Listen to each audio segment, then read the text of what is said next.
Lights, camera, Rolling. action. I feel the need for speed. Ow! Wax on, right hand. Wax off, left hand. Wax on, wax off. He taught me, keep your friends close, but your enemies closer. 106 miles to Chicago. We got a full tank of gas, half a pack of cigarettes. It's dark, and we're wearing sunglasses. Hi, I'm Joe, and this is the Filmjoe podcast, where film talk happens.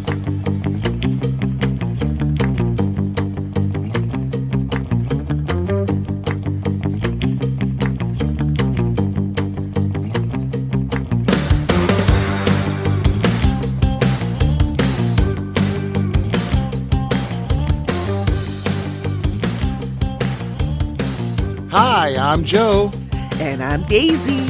And welcome back to the Filmjoe podcast, where we talk about films, filmmakers, trends, the good, the bad, and the not so bad, all in the spirit and for the love of film. So, this week, we are talking about sports films. This has always been one of my favorite genres in films. They're inspiring, they're exciting. They remind us of the human spirit and what we can accomplish when all odds are against you. You know, it's the magic of the great sports films that, you may not like the sport, you may not even understand it, but a good sports film at the core, you get beyond that and you connect with the human aspect of personal endurance and beating the odds. And that's what's magic about these films. Yeah, exactly. I think there's an underdog in all of us that can relate to these films. And they're just so stinking fun. I love it. Yeah. Everything from, the serious ones like Rocky to the silly ones. Oh, hell yeah. Yeah, Major League, which we're going to review today and talk about.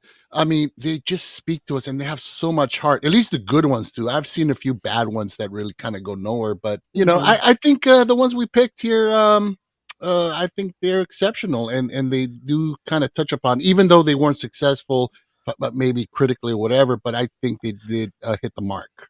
Oh, yeah, definitely. I love both of these movies. So Yeah. It's going to be fun to talk about. Absolutely. So, but before we continue, let's, let everyone aware of the fact that we may spoil these films. So if you haven't seen any of these films, you may want to pause this, go watch the films. If not, enter your own risk and enjoy the show. Exactly. Enjoy. All righty. So, I hear that you are now, you've converted Mom into a Glenn Powell fan. How the hell did this happen? Well, it came about my my obsession. Your strange obsession. Okay, look. This guy is an incredible actor. So I kind of went down the rabbit hole and started watching all of his movies. And you know what?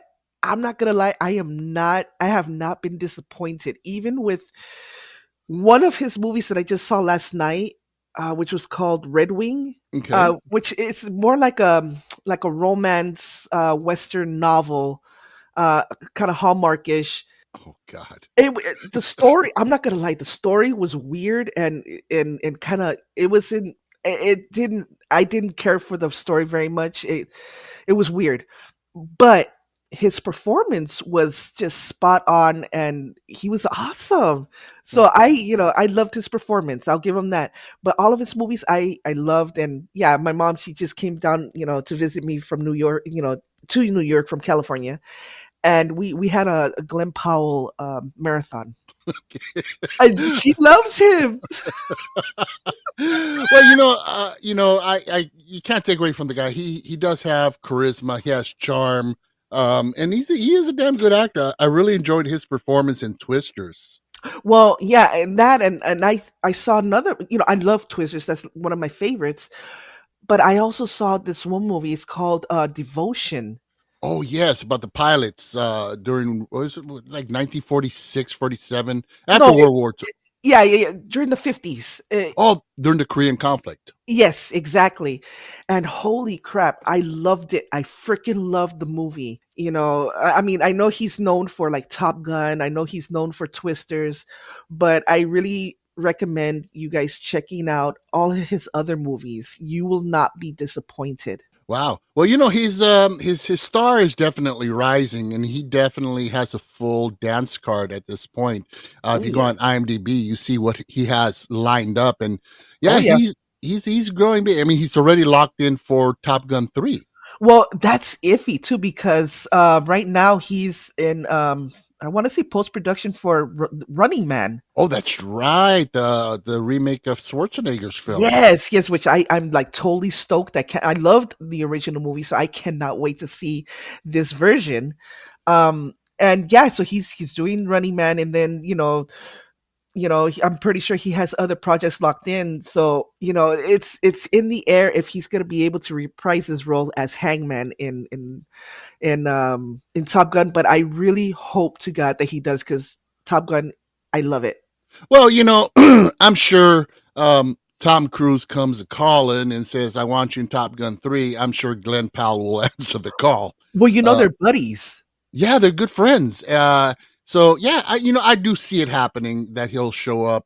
He'll come back in Top Gun 3. But yeah, so now you are the foremost expert of the Glenn Powell thing here on the Film Joe podcast. Yes, I am a super huge fan. So Glenn, if you're listening, thank you for all the awesome movies. And I look forward to seeing more. Awesome. All right. So we did a couple of pre-recorded episodes, one pre-recorded episode before this one, and we did a replay because I was on vacation. Nice, must be nice. Where'd you go? Where'd you go? I went to Mexico City, and Ooh.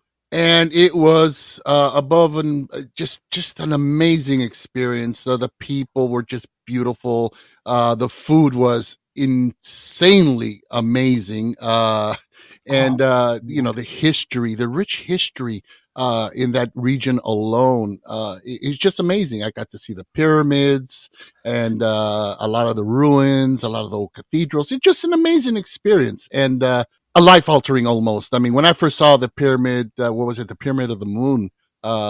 And I was just awestruck and amazed. It was just incredible, an amazing experience. Although I did suffer from altitude sickness. Oh man, that must suck ass. Oh, it was horrible. I mean, we live here in Southern California, or I live here in New York. I don't know what the It's elevation is. It's fine over here. Yeah, over here it's an average about 100 feet above sea level, and that's what I was born and raised in. So I go to Mexico City, and this place is 7,800 feet above sea level. I would never have imagined that. That is crazy. It is insane. Now, when I first got there, I didn't feel it. It took about a day and a half for it to kick in. I had vertigo. I had shortness of breath. It felt like I had a cinder block on my fucking chest. I couldn't breathe. Oh, Nausea. But aside from all that, I had an amazing time. So, that is amazing, because I would have been bedridden. I would not freaking get up. I did take one day where I just passed out and try to recover. But aside from that, that painful experience, it was just a once in a lifetime experience. And if anybody out there, if you've never been to Mexico City, I highly recommend it. The people are wonderful. The food is amazing, and the history would just blow your mind. It's just a great place to visit. It does sound amazing. I saw the pictures, and yeah, I know that the pictures just do not do it justice. Oh yeah, I mean the pyramids alone, the scope and the size, you feel like a tiny ant. Yeah. Not only physically, but in the grand scheme of history, just incredible. Ah, man, well, that's awesome. I'm really glad that you got to go out and experience that. Yeah, it was great. It was great, and the trip there and back wasn't too bad. I mean, the plane ride was pretty decent and stuff. So, but yeah, again, you haven't gone out there. If people check this place out, go to Mexico City. You won't regret it. It's beautiful, beautiful. That's awesome. Que viva Mexico. Viva Mexico, absolutely. Oh, that mezcal. I had artisan made mezcal, and holy fuck, it was good. It didn't have a mule kick. You know how like some tequilas or Yeah. mezcals kick you. This one was smooth, but really packed the punch. I Well, mean, mezcal is a little bit different from tequila. It has like a different flavor, right? it kind of does. I'm not going to get into the semantics, the difference between the two, because there's going to be Mexican listeners going, "You don't know what the fuck you're talking about. Shut up." All I know that it fucked me up pretty good. It That's was the really, point. yeah, it was great. So it was a lot of fun. A lot of That's fun. awesome. That's awesome. Yeah. So what were you up to during this time off? Well, nothing much. I mean, the the temperature's dropping over here in New York. The leaves have totally fallen. There's no more leaves on my trees. Wow. Yeah, and my car. The the other morning, I got up to take my daughter to school, and my car was frozen. There was like a thickish layer over my entire car of ice. Oh God. And yeah, I was barely able to scrape anything off of the windshield. My heater doesn't really work very well. So I had to like put some muscle and grit into like getting the ice off. And at that, I had very minimal visibility as I'm driving my child to school. Thank God it's like really around the corner. Right. It's not that far. So I was able to, bullshit my way through the street. But yeah, it's crazy. And my mom, she's like, "Holy shit, it's cold." Wow. Well, I shouldn't complain because right now I'm over here kind of cold, and it's like 61 or something. 61, I got you beat, my Oh, boy.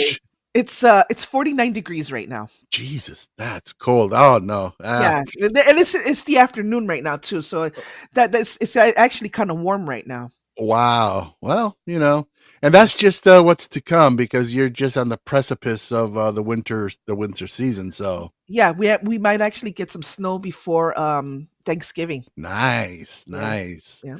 All righty. Well, what do you say we jump into this week's episode? All right, let's do this. All right. So now it's time. Let's hit that home run and go for that field goal. What do you say? All right, goal. All right. I'll So go for it. her dream was to coach high school football. Her nightmare was Central High. Molly McGrath always knew what she wanted. Hey, you want to coach football? Fine, you got it. At Central High. Her team, the Wildcats. Ready to play, coach? Do you want to play football? Yeah? Don't wear yourselves out.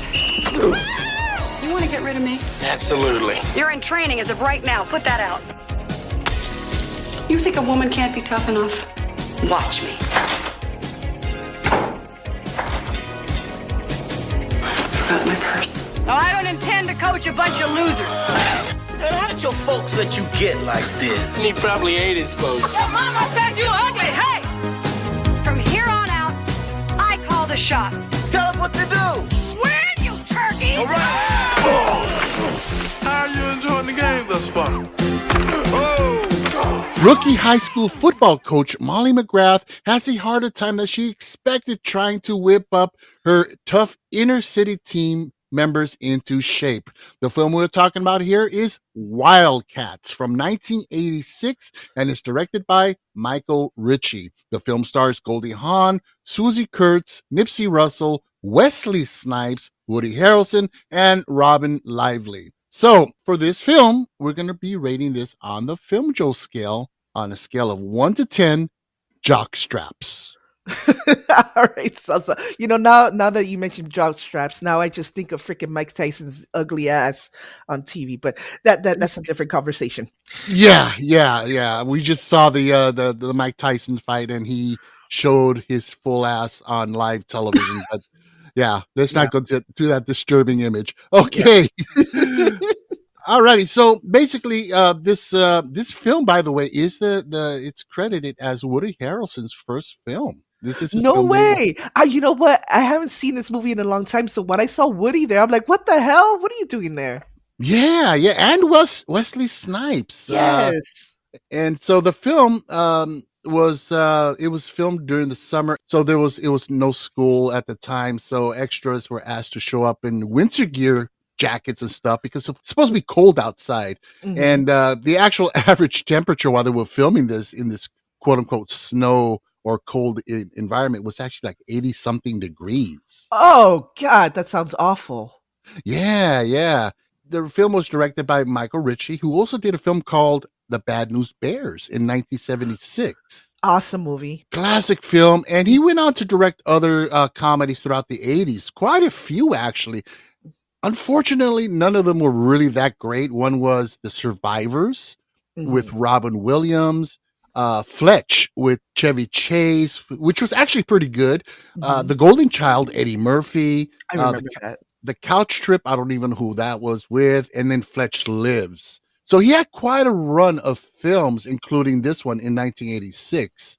So this film was released on February 14th, Valentine's Day of 1986. Okay. Now, the last time I seen this was maybe about 15 years ago.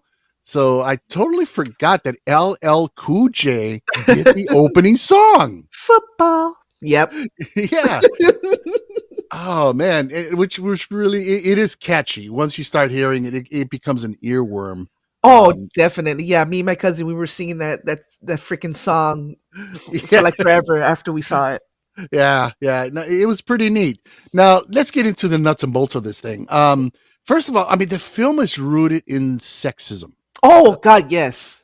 And it deals with it on all fronts, which is interesting. I mean, sexism and, on site like job sexism and sexism in culture and society was very prevalent. I mean, women were considered a certain thing. They there's certain things they couldn't do and so forth. And this film kind of dealt with it on all fronts. Well, it was the norm back then. Yeah. And it's something that they had to deal with all the time. So it annoyed the women obviously, but it was something normal.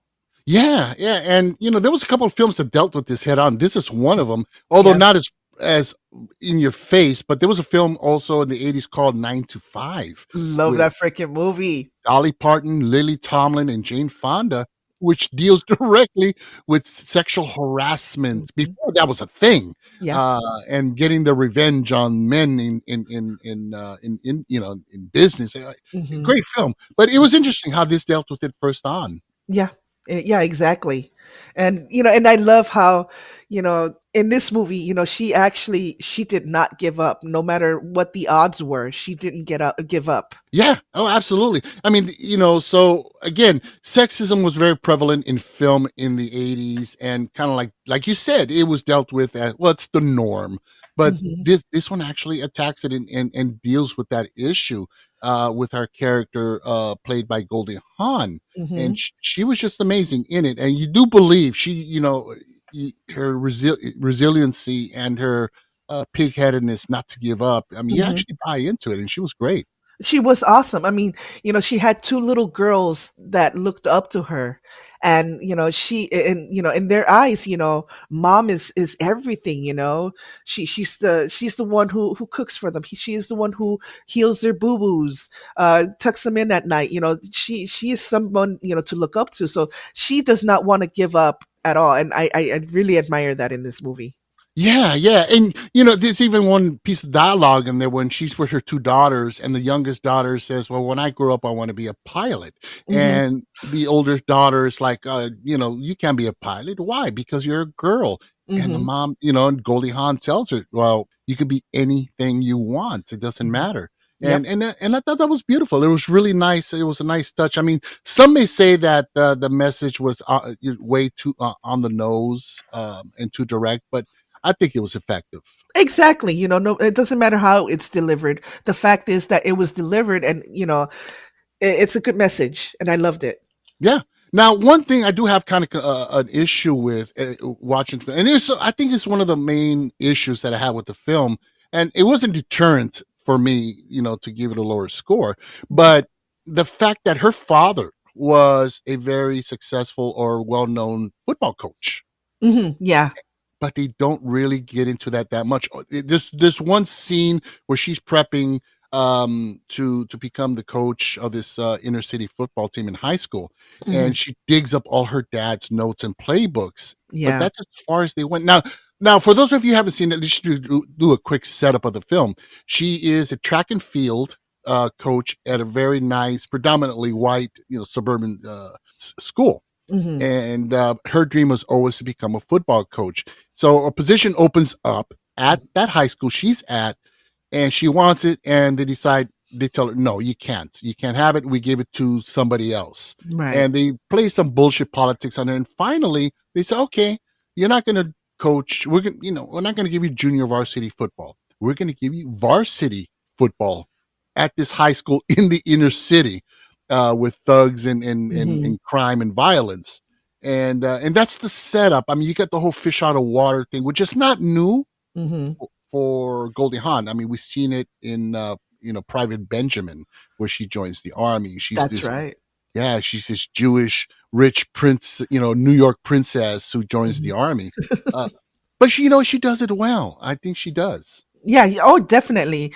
And like I said, even back in in the 80s, the female image was being boosted in a not so obvious way. Not like today where it's being kind of shoved down your throat. Right.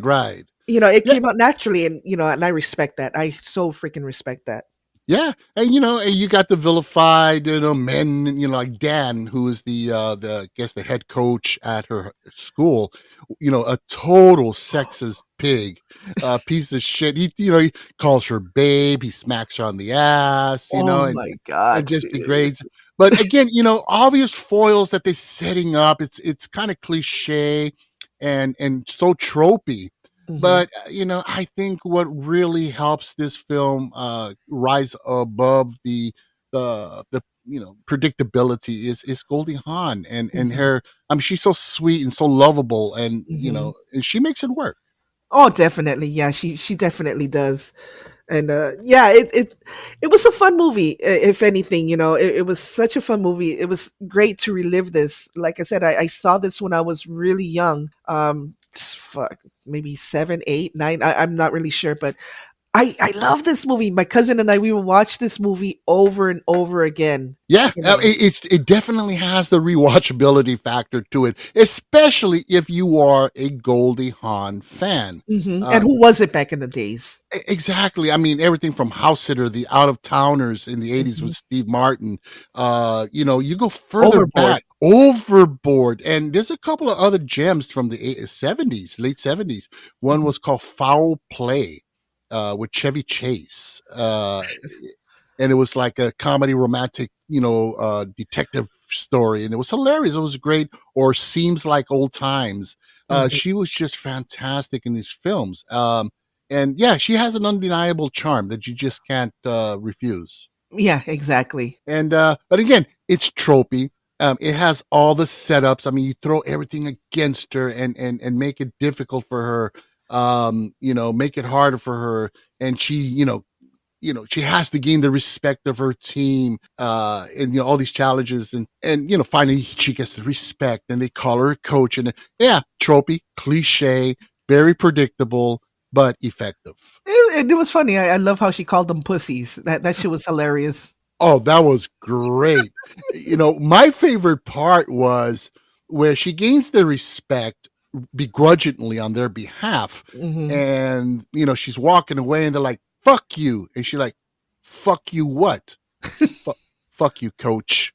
And she's like, that's right. And she walks away. And there was a little victory from her. I'm like, okay, that was really, really cool. Yeah, exactly. I like how she wasn't afraid to get her hands dirty, to, just be foul, and she was badass. Yeah. And come on, the 80s montage training sequences. I'm a sucker for the 80s montage, and they're always a lot of fun. Oh, as cheesy as it was, I really liked it. The whole robot-sized, bit. Oh, God, that was hilarious. It was fun. Now, she obviously made a lot of bad decisions, maybe that party at her house, because she throws a victory party for them because they win the first game of the season. So she has it at her house, full of these high school thugs, and shit goes sideways. And and now also to set it up, she is a divorced mom, and the dad is kind of a prick, and he sees this going on, and he uses this as leverage against her to get full custody of the kids, which you get in this whole sidetracked subplot of going to court, and now becomes a court movie, and that's where it kind of gets lost for me. Yeah, I think that was kind of unnecessary, and it was kind of annoying too. I think just me being a woman, how he was, they're obviously divorced, but yeah, he's still, trying to dictate what goes on in her life. Right, exactly. And which is, again, it is part of the theme of her character, or the film, is that, she's been told that she has to be a mom, she has to be a coach, she has to be this, and she has to be that, and this is who she is in society, dictating and defining her role in the world, and her breaking away from that pre-designated assumption of who she's supposed to be. And we get that. We get it through most of the film. We didn't need it throughout the court sequence, and it was just kind of drawn out, and it did kind of slow down the film a bit. Yeah, exactly. I don't think that the court thing, the whole custody battle thing was needed. Yeah. Very unrealistic. Yeah, definitely, and especially when the students come in to be character witnesses, is supposed to be inspiring, and they came out for her. It really wasn't effective, and it was kind of like anticlimactic. If anything, they made that shit worse. They made it worse, exactly. And then she has to choose between being a mom or being a football coach, and again, I get that. A woman shouldn't have to be made to choose between being this or being that. She can be both, and we get that. But it was almost like a hammer over the head. It's like hammering it. And I get it, in a film like this, you kind of do need some kind of conflict, right? But I mean, as a mom myself, I'm not gonna, last minute be like, what, fuck this shit. I'm gonna fight for my kids after she already won her kids. Right. Yeah, I don't think I would put my career ahead of my kids like that. Yeah, it's a gamble. Yeah, it is. So, so it was unnecessary. Now, let's look at some key standout performances here that really stood out for me personally. Well, first of all, I think it goes without saying, Goldie Hawn. She's sweet, she's adorable, but she has a certain strength that she's able to bring out in her character, and you just can't help but to fall in love with her character. And so, definitely, her performance was one of my favorites. Oh, absolutely. Wesley Snipes. Wow. He was, he's Mr. Charisma. Oh, he was awesome. I thought he was hilarious. I don't know if this was his first role. I know he probably does stuff before, but this is one of his earlier big roles. And, he definitely stood out. But for me, who stood out was Susie Kurtz as Goldie Hawn's sister. Yeah, her support system right there. Yeah. And she was kind of like the voice of reason, and, her support and her strength, the sisterly bond, which was really nice. But most of all, she looked like her. She looked like she could be her sister. Oh, definitely. Yeah. So it was great casting there. Yeah. What I love Nipsey Russell. Oh, Nipsey Russell. Oh, yes. Also known as the Tin Man in The Wiz. In The Wiz, yes. Wow. Oh my God. And what's really one thing that stood out about, now, for those of you who don't know Nipsey Russell, he was a comedian back in the 70s, mid to late 70s. And one of my favorite lines, it was a running gag, was every time they were like, well, don't you think we can do this? Right. I love that. I remember the first time I saw this movie, I was going, every time I would say something like, right.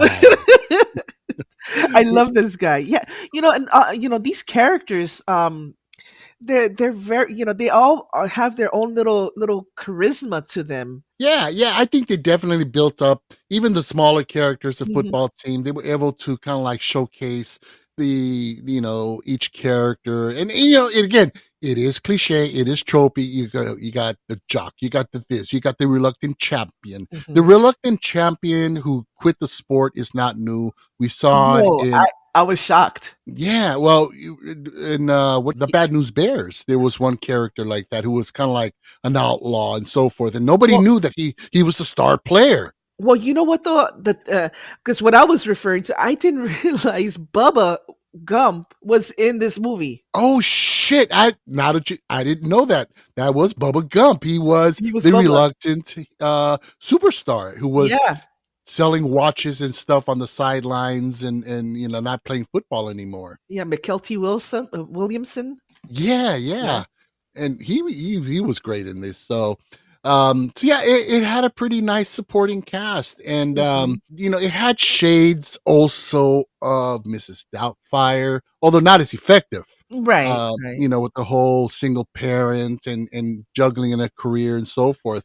But yeah, definitely a very enjoyable little film. I mean, a lot of fun. And again, it's all about being a winner and succeeding in something you believe in, believing in yourself when no one else does. And Exactly. You got a group of misfits, Mhm. on the wrong side of town, and people look down on them. So it was really nice to see that. Yeah, you could do it. It doesn't matter who you are, where you come from. You can succeed. You can do Right. anything, which is a really really good message.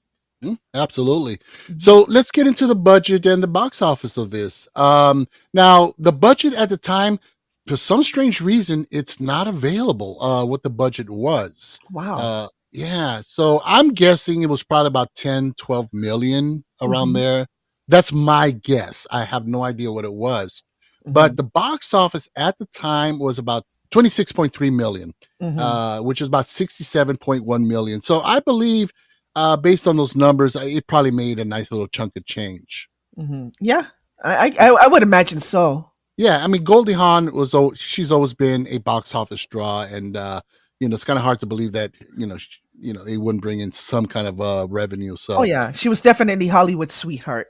yeah. Now, reviews and scores. The film received mostly negative reviews when it first came out. Wow. Yeah, Roger Ebert, our good buddy, Mm. he gave this film 1.5 stars out of 4. That is ridiculous. What the? That I mean, I shouldn't be surprised. He's always pulling shit like that. is right. But holy crap! No, come on. Yeah, he wrote, the filmmakers, the producers, and Han herself bought the premise instead of looking for the plot. In a way, I could see where the plot did suffer. It was more premise driven than a plot.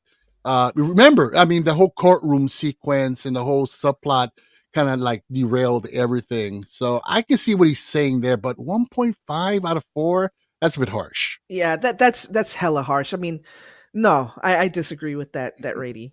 Yeah, definitely. Now, IMDb sitting at a 6.1, which is not great, but not horrible. Mhm. Metascore, 41. Rotten Tomatoes, critic score, 26%, with an audience score of 49%.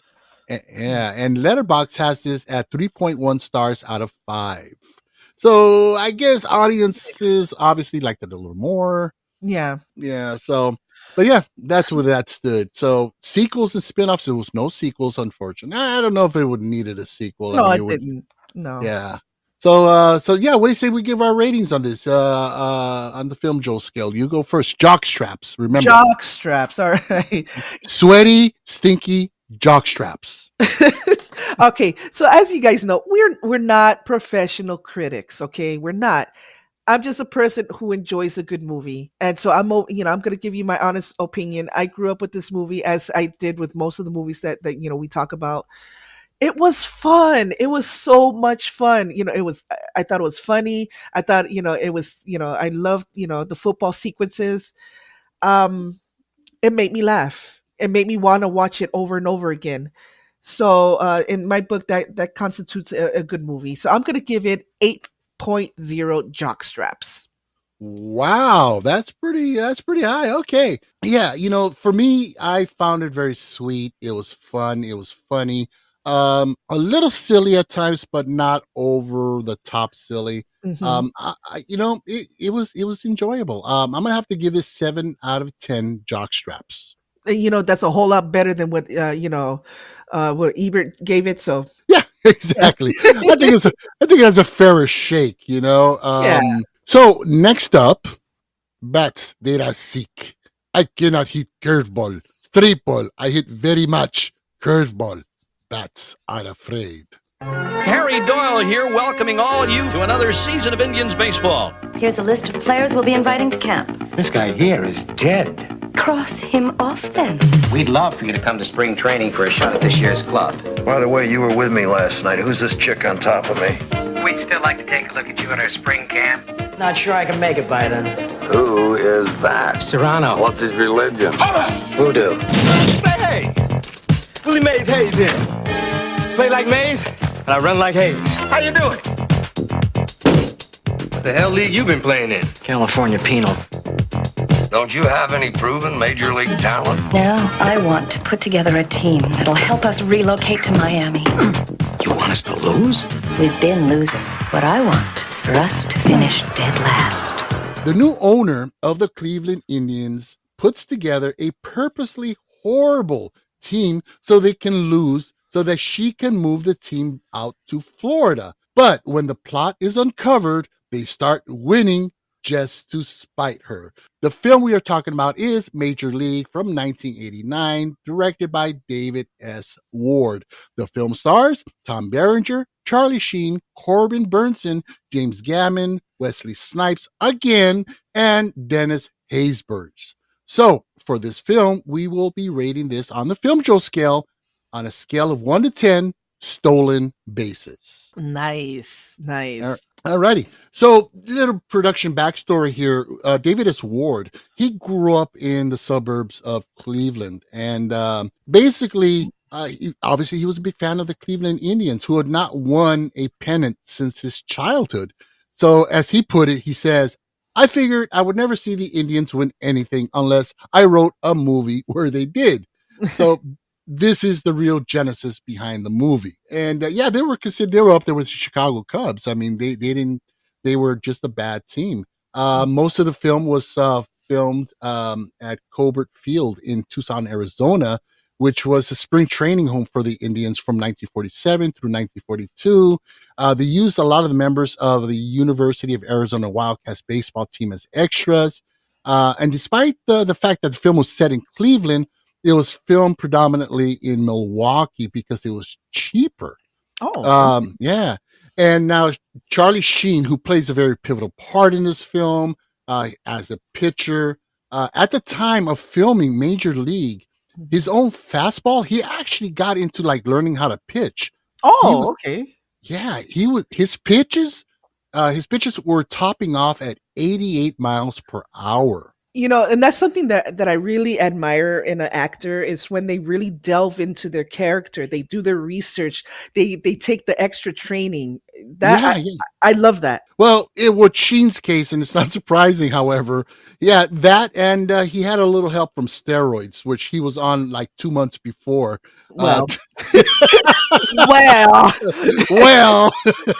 but he did take it seriously enough. He's like, okay, I'm gonna roid up, I guess. I don't know. Jesus, he coked up too, I'm sure. But absolutely. And the film was finally released on April 7th, 1989.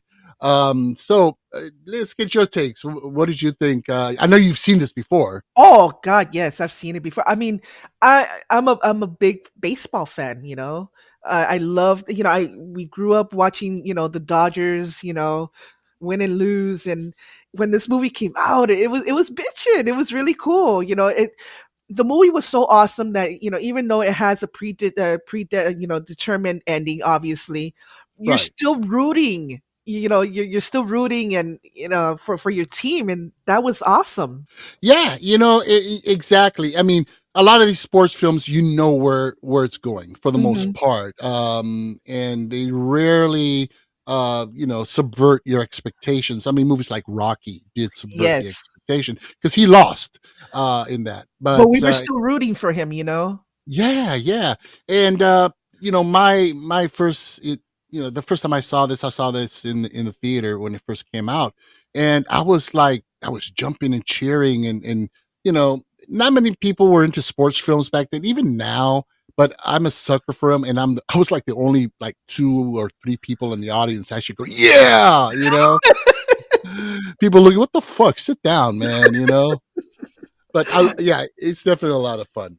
One of my favorite baseball films. Oh, definitely. And there's been quite a few of them. The Bad News Bears, Major League, A League of Their Own. Yeah, The Rookie, Mhm. and just For the Love of the Game, just some Field of great. Dreams. Field of Dreams. What was the other? The Natural with Robert Redford, which was Okay. which is a great film, just a beautiful film in itself, Mhm. visually and story wise. But yeah, I mean, this one to me is just a perennial favorite for me. I can watch it over and over again, and just it's a silly movie. It really is, but It it's a lot of is. fun. Yeah, Yeah. I like how they get into like the really grittiness of the locker room. Yeah. Well, they did a lot of research as far as like the superstitions that baseball players have, their camaraderie, Mhm. their in clubhouse arguments and fights and conflicts.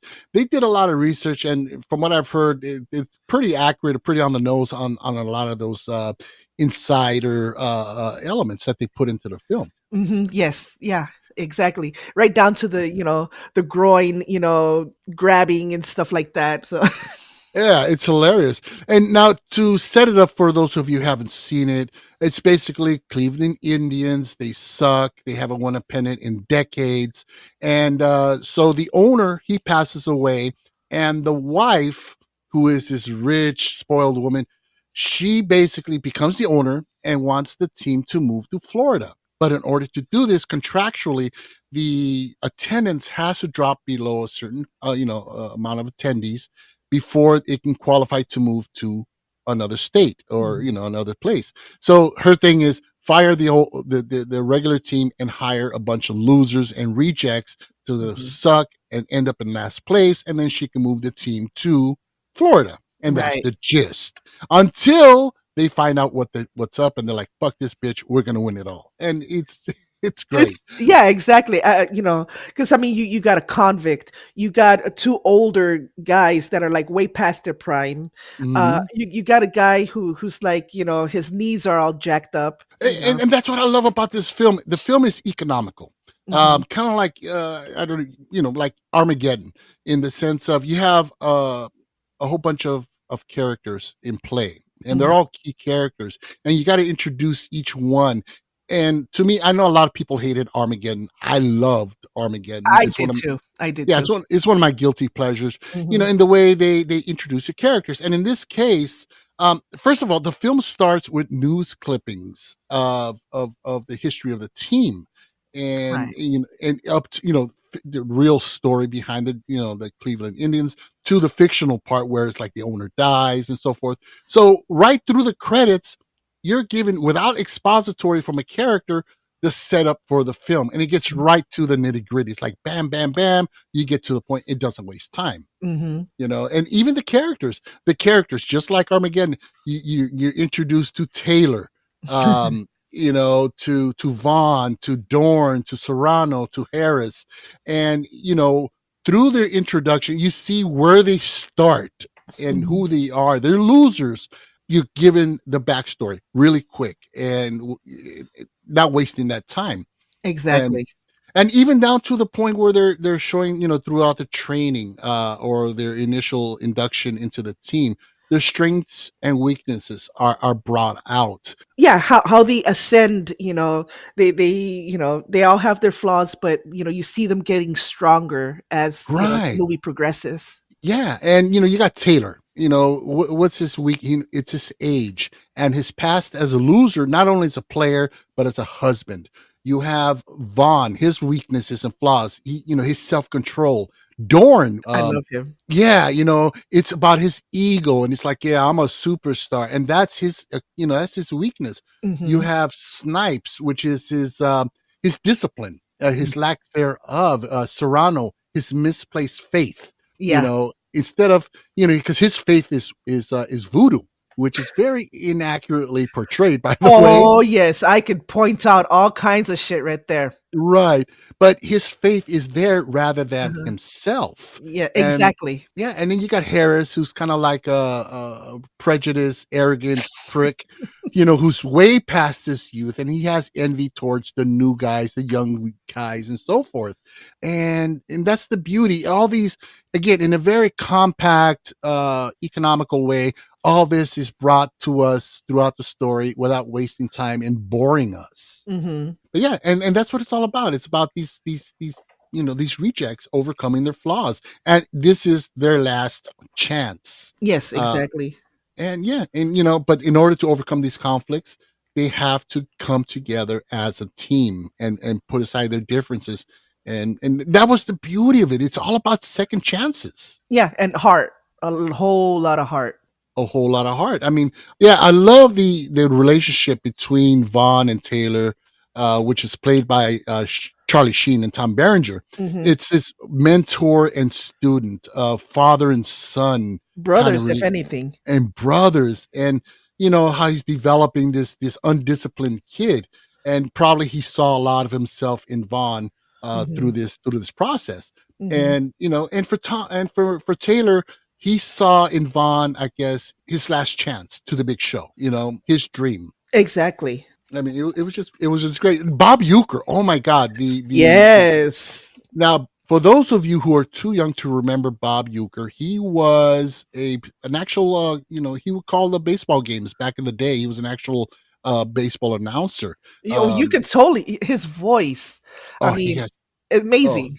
Incredible. And he later in the 80s, he gained fame in Miller beer commercials. And He was also in one of my favorite shows, Mr. Belvedere. Mr. Belvedere, a great actor, a great commentator. I forgot what team it was he was the announcer for. It might have been the Braves. I'm not sure. I don't know why the Cubs, it sounds, but I may be wrong.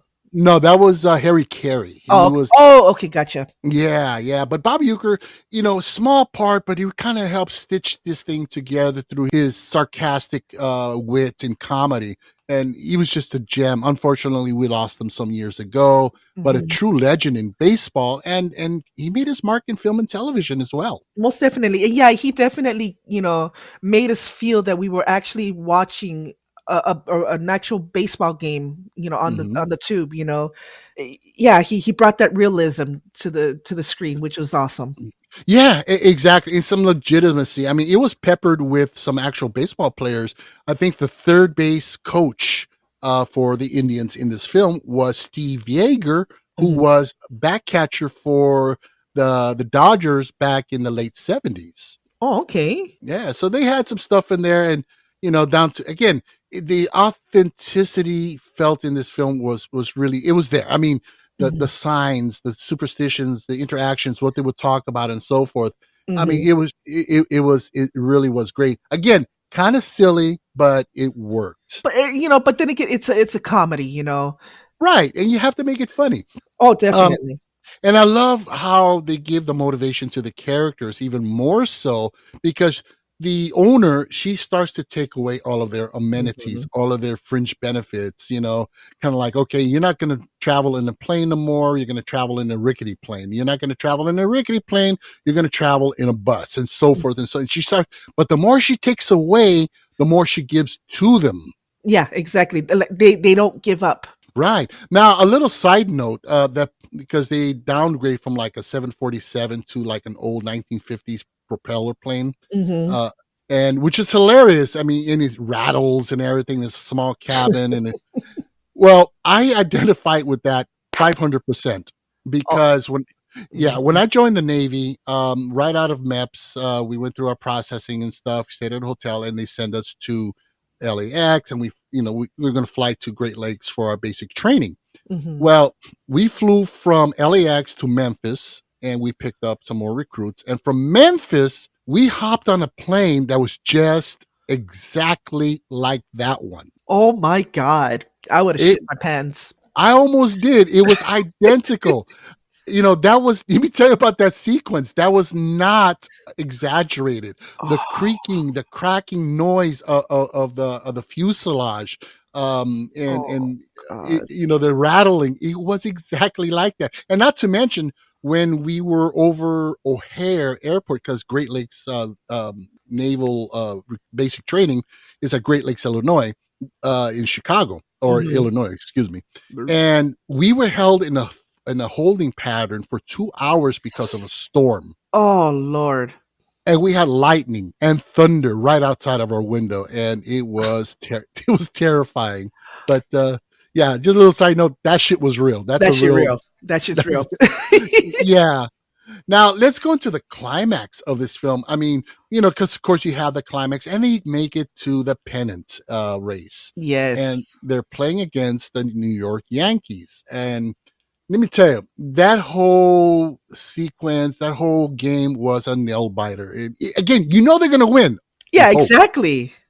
But you still, the way it was structured, and it was just fantastic. But the one scene that still gives me goosebumps to this day is because they have Harris, who's the older pitcher, and he's running out of gas, bottom of the ninth, typical baseball scenario, and he's done. So they need a relief pitcher. Who do they bring on? Charlie Sheen, who is known as Wild Thing because he has an uncontrollable pitch. Yes. And he's wild. So he comes out from center field to the song Wild Thing. That was like the most badass scene ever. Oh man, I can't say. I have to admit, I'm guilty. It gives me goosebumps, and I have to fist pump in the air every time that scene comes up. Yes. When we first saw it, did you not fucking jump out of your fucking chair and cheer in the theater? And they told me to sit the fuck down. Yes, seriously. But it's just a great climax. But you know what? The film is, above all, it is a love letter to baseball. It is a sweet, tender homage to the great sport, the great American sport of baseball. Yes, it is. And you got Randy Newman's songs in the film where they're really touching and very sweet and very heartfelt. Yeah. And I think that's what anchors the film down, because it is silly, it is goofy, and it has some scenes in there that are just kind of like, a little bit like eye rolling, if you will. Right. But it's anchored down by the heart of the film, because David S. Ward obviously is a baseball fan, and he wrote this with the love for baseball. Right, exactly. Yeah, and it's a trip. Also, watching this again after so many years, the changes in baseball since then. This was old school baseball, old school. Oh yeah. Now, for those of you who are not familiar with the sport of baseball, we're sorry. We're going to go to some baseball stuff here, but when you got a runner at third and he starts darting, he starts running for home, and the ball is thrown to the back catcher to block back then the back catcher could actually block the plate. Right. And you can't do that anymore. Yeah. And the runner can plow into the back catcher in hopes that he would knock the ball out. Right. And that they don't do anymore. Also, the calls, when the back catcher tells the pitcher, okay, pitch a fastball, it's done with signals. Now it's a microphone and an earpiece into the pitcher. Oh, okay. See that, you know what? When we were watching the World Series, that's something that I didn't really focus on. I didn't know that. Yeah, there's no more signs to the pitcher. That's out the window. And also trying to throw out the runner at first. Now, back then, I mean, a pitcher can try to throw out, is a guy at first is trying to steal second. You got the pitcher can try to throw him out, right? Because he takes that lead 3, 4, 6, 7, 8 times. I've seen it. Now it's try it once, try it twice. If you don't get him on the third attempt, the guy at first will automatically take second. Yeah, that's another thing that I noticed in the World Series this year. I was like, oh, okay. Yeah. I mean, even down to when they walk a man, when they intentionally walk a batter, before the pitcher would have to physically throw 4 balls to walk the batter. Right.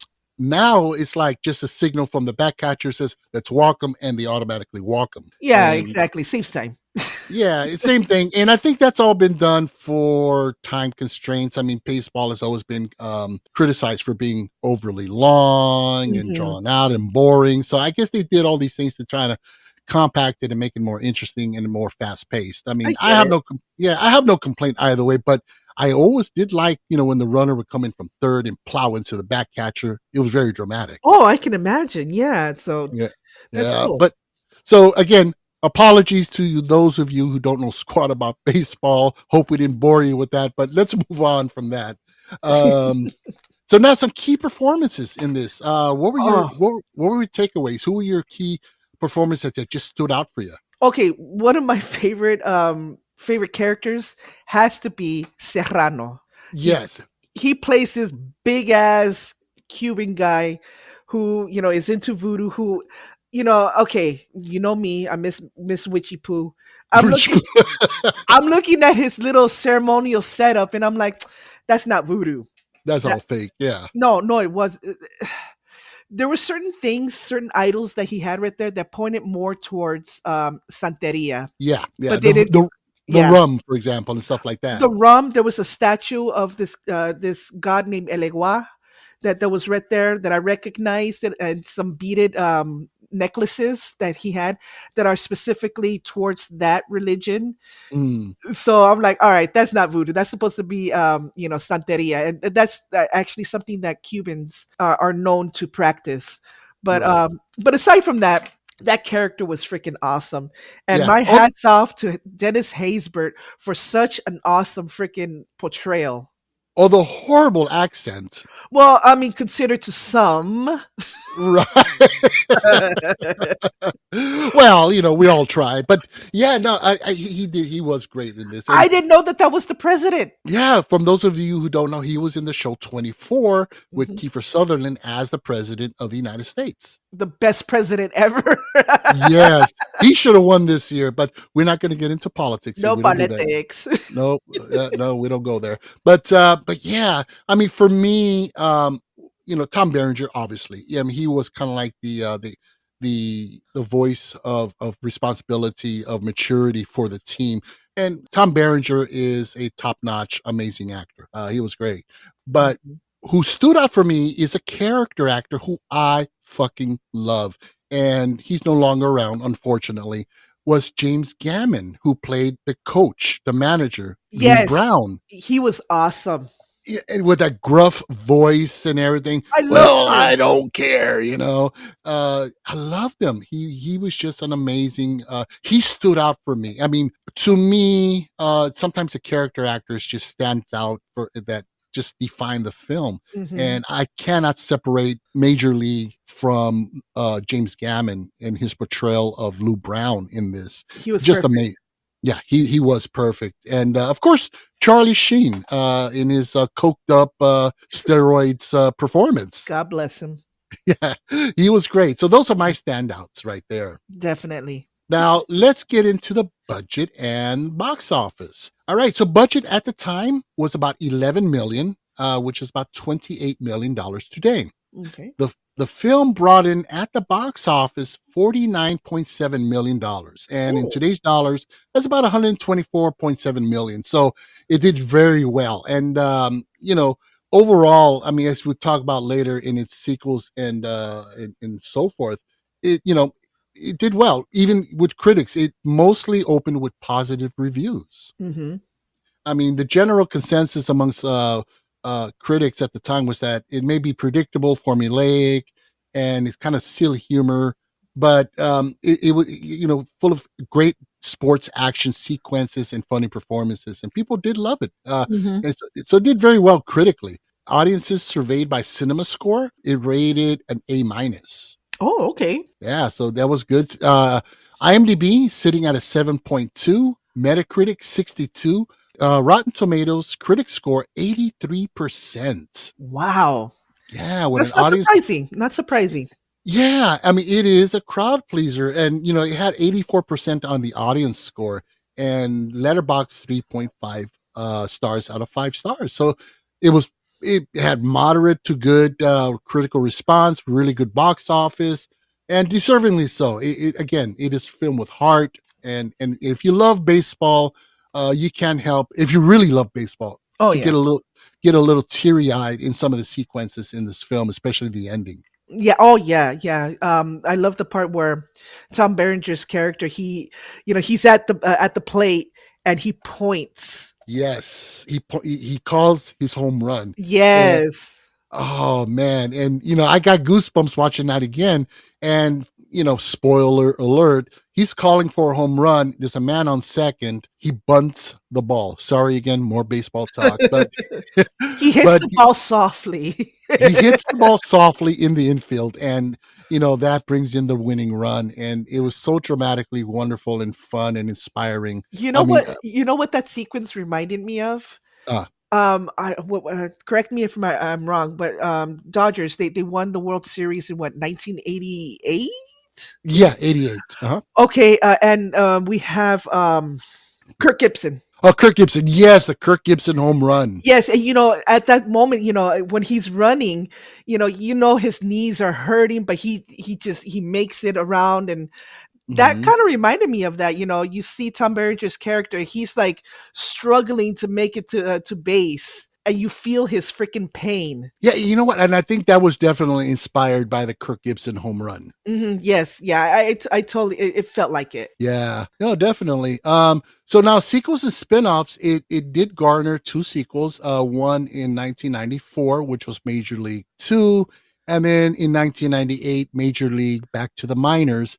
Both were pretty much subpar films that really didn't reach the heights of the original, Oh no, unfortunately.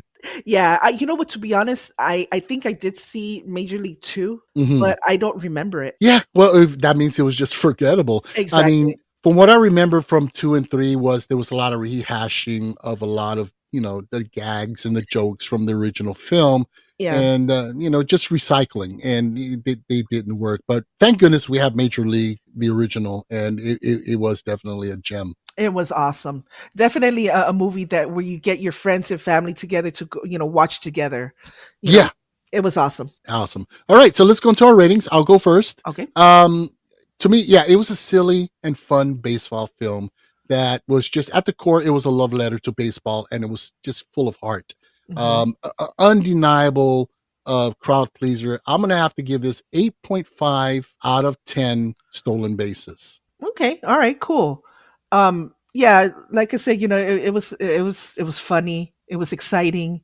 It even had a little love story, mixed in there. Right. Which I thought was pretty cool. Yeah, it didn't distract at all from the plot. In Yeah. fact, it added to its motivation. I love Rene Russo, so I thought that was really cool. Yes.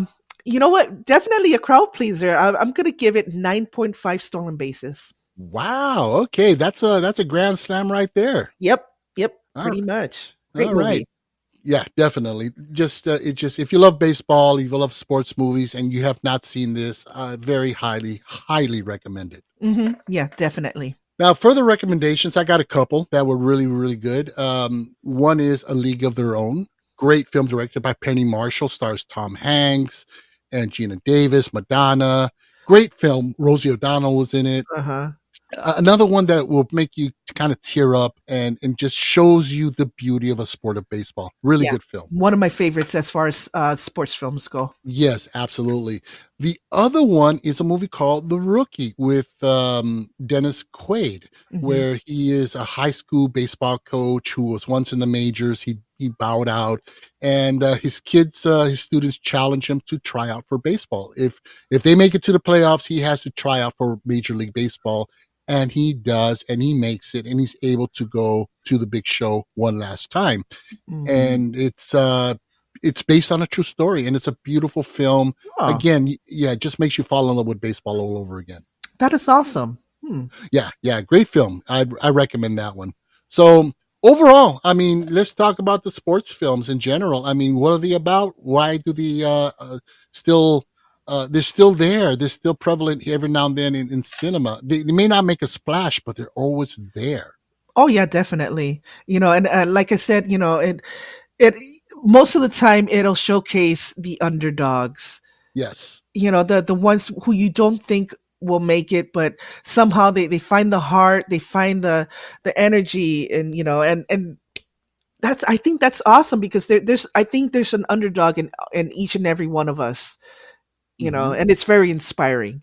It is. And again, like I pointed out earlier, even if you can't stand the sport or you don't understand the sport, you will understand the nature of the human heart and to prevail and to become a champion in your own way. And I think that's what we're always able to identify with in these films. Definitely. Yes. Yeah. All righty. So let's start winding this down. What do you say? Okay. Yeah, let's do it. All righty. So, well, by the way, don't forget to join us next week as we get para weird. Yeah, we'll announce the titles later on this week, and make sure you join us for that. So once again, we'd love to extend our thank you to all of our listeners, and we hope, for listening, and we hope you enjoyed our show. So please help to support the podcast by giving us a nice 5-star rating, leave us a good review, or another way you can support us is simply to subscribe and or follow us on Amazon, Spotify, iHeartRadio, Deezer, Audible, Boomplay, or wherever you get your podcast fix. Also, please don't forget to check us out and drop by our Instagram page. We got a lot of cool stuff on there. Check us out on TikTok. We have our own YouTube channel. Where we also drop that's where all of our regular episodes drop as well. All these can be found in our link tree below in the show notes. So make sure you click on that. You can also contact us directly via email to thefilmjoepod@gmail.com. We'd love to hear your feedback, which, by the way, we forgot to do listener questions this week. I know we're going to have to make that up. I love doing the questions. So yeah, so we're going to have to double up next week. So don't forget, send us those questions. We love to answer them for you on the air. So let's wind this down. Okay. So with that being said, I'm Joe. And I'm Daisy. And this is the Film Joe Podcast, where film talk happens.